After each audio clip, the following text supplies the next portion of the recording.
I just got back from watching Jurassic World and oh my goodness. I want to say it didn't live up to the first three movies, but at the same time it was really epic. And I don't know, like my mind is just everywhere right now. This movie went in a direction that wasn't exactly what I was expecting. Like, you know how in like the original movies, like, it was just everyone running away from these dinosaurs and everything, but in this movie it was like, if anyone's seen like any of those sci-fi movies, like giant squid versus mega shark or something, you know, one of those movies, the ending was kind of like that, and it was really cool. You know how like in all the other movies, it's just like everyone's against the T-Rex or like everyone's against the Velociraptors. This movie, I was feeling bad for them. I was like on their side. It was so weird. The movie got really emotional at times. It was very different. I don't know. There's some kids in the audience, and I was just like, you guys have no idea what like any of this is right now. Like this is the movie. It's like history in the making. This kid after the movie was like, oh my gosh, that was so cool, and I'm just like, you haven't even seen the first three movies. How you don't understand how epic. Well, if anyone's watching this and doesn't understand what Jurassic World is, I should probably explain right now and then go back into my thoughts. Jurassic World is the fourth movie in the Jurassic Park franchise. Well, there's a book called Jurassic Park, and Steven Spielberg made a book to movie adaptation, and it was amazing. And it was, the special effects were, I don't know if they were exactly ahead of time, but they were pretty realistic, specifically for that time period, which was the 90s. I love the Jurassic Park franchise. It was so good. The second book wasn't so good, and that's called Lost World. I don't know if this is officially true, but I've heard like that second book was written just so they can make a second movie. And I'm like, you already made two other movies without the other books. It doesn't matter, or whatever. At the end of the movie, it was like characters based off of Michael Crichton, how I pronounce his last name, and I'm like, none of those characters were in the book. Well, I think the scientist from the first book was in it, and like the actor who played one of the characters in the first movie was in it, but I kind of couldn't remember who it was exactly, and I thought he died in the first movie, but maybe not. Yeah. So what it's about is like, it's obviously about dinosaurs. It's like the scientist, well, this one guy Hammond was all like, oh, you know, it'd be cool. Let's get some scientists to create dinosaurs. It's a long story. Just watch the movies. Let's just make some dinosaurs and open up a theme park. And it doesn't go well at all. People are dead. Just people keep dying from dinosaurs. Like dinosaurs come in, they'll just eat you. And it's great. In the first three movies, it's basically just people running away from dinosaurs, but there's no theme park that's opened up. In the fourth movie, though, Jurassic Park is open, and it's great. It was really cool to see. This is what would have happened if there were dinosaurs, and obviously a dinosaur gets out and just runs around and tries eating everyone, and it's epic. I don't even know what else to say. It was just so crazy. There's some deaths that you anticipated based off of the commercials, which I was like, oh, I really shouldn't have watched the commercials, but I couldn't really help it because it just came on TV, and also I had to watch the trailer when it came out. I had to just get all hyped up. Ever since I heard there was going to be a fourth movie, I got so excited. I rewatched the movies, I reread the books. It was so good. I mean, the script wasn't the best. Like, there were funny moments. Like, there were moments when everyone was just like laughing. It was so great. But then there were just like some lines where just like, why? Claire, she's like that redhead girl. She was an idiot most of the time. It maybe had a couple redeeming factors, but for the most part, she was an idiot. Oh, if you guys watch New Girl, there's this guy Nick, and he's in the movie. He had this one moment with this one girl, like, you know, if you've seen the movie, that one moment when, yeah, if you've seen it, you know what I'm talking about. And like at the end, that was so funny. That's great. Especially if you're a fan of the movies, you need to see this movie.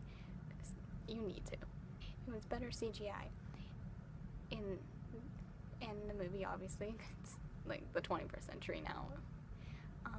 So things looked even way more realistic. Like, way more realistic than, like, you know, in the previous movies. Like, they used, like, actual, like, robot thing, puppet thing, whatever. And in this one, obviously, they use, you know, a graphic design to create it. And there were some good moments in this movie. That whole raptor plotline thing that was going on, that was great. It had the classic kids don't die. Well, actually, I think some kids died. It was hard. It was just people running around, so you couldn't really tell. And there's like 20,000 people there at the theme park, so I would assume that some kids ended up dead, unfortunately.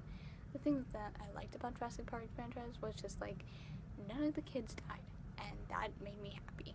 Because when it comes to movies and books, there's two things that I don't want to die: the kids and the animals.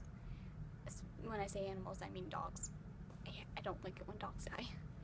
Yeah, so at least the two main kids, obviously, they don't die. Like, it's just that classic Jurassic Park thing that they do. Oh, one part though that I was so upset that they didn't do was like the classic Jurassic Park moment was the strategically placed water. You know how in like the first and second and third, actually I'm not sure if they did in the third movie, but definitely in the first and second movie, you just had that puddle of water, where you have a cup of water, and the T-Rex is walking and shaking the ground and just making the water move. I don't know, I just really was like, I was really excited for it, but it didn't happen, unfortunately. Oh, and a couple other things to look for, especially if you've seen like the first movie. I don't know how many people remember in the first movie there was like this animation of this DNA like cartoon, and it was in the movie, and I was so excited. I was just like, oh my gosh, I see it.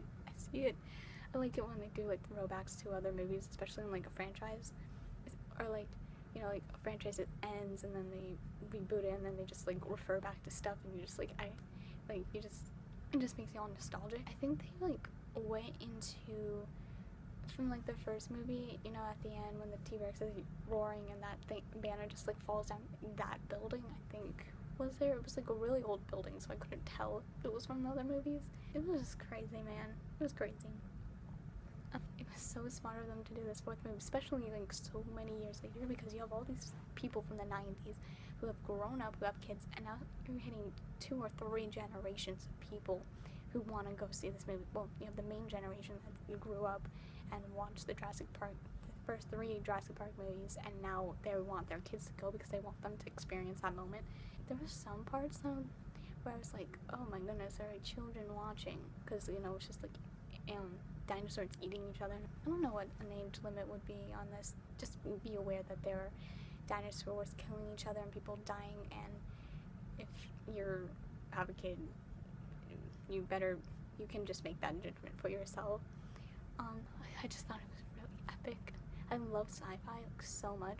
My 2 favorite types of sci-fi movies are, well, specifically with like animal type of sci-fi-ish stuff, would be dinosaurs and sharks, especially sharks. Sharks are my, like, sci-fi shark movies are my favorite types of sci-fi movies. Although I'm really getting into like the whole alien stuff. You know, like Doctor Who. It's such a good show. I don't know, I just wanted to rave about how awesome this movie got. It's a sci-fi movie. Keep that in mind. They're gonna have some lame lines. It's like they don't usually have good lines when it comes to sci-fi things, especially with like dinosaurs or sharks.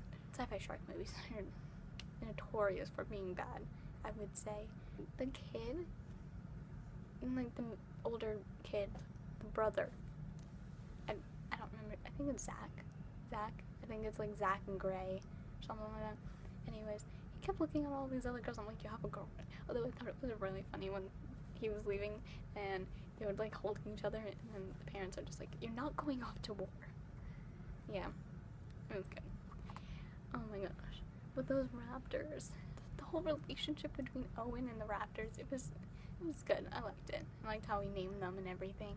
But I thought it was so weird. I'm like, we are all against raptors. We all hate raptors. They're the scariest animal. Like, you think T-Rex are scary? It's the raptors, Okay, if you read Jurassic Park, the raptors are even more scarier in that, I would say. I would love to have been in this. It's like literally history in the making. What is history? You know, it's part of this classic franchise. And, you know, I think it's kind of cool that some of these people, like, probably grew up with this franchise, watching Jurassic Park, and can now be in it. Jimmy Fallon was in it too. I thought that was great. There was something that happened at the end where somebody left the island. Like, I don't want to get into too many details, but this, they left the island with the embryos or something like that. Whatever they left with, but it kind of feels like that's trying to foreshadow a Jurassic Park 5 if they ever, like, let's just make another movie. Maybe in another 20 years. But, okay, the people that go to this island are so stupid. Why would you go to this island full of dinosaurs? Okay, did everyone forget what happened in the first, second, and third movie? In the second movie, there was a T-Rex running around San Francisco, and apparently everyone forgot about that, and everyone was like, oh, let's go to this island that has dinosaurs that can kill us. I don't know why anyone would do that. So, yeah. On that note, I would like to say that this movie was really great, and I recommend it for anyone, really, especially if you love sci-fi, and especially if you love Jurassic Park. I didn't say this in the beginning because I was really excited. I literally just came back from watching Jurassic Park, or Jurassic World, and but my name is Julianne, and thank you for watching, and I guess I'll see you next time. Bye.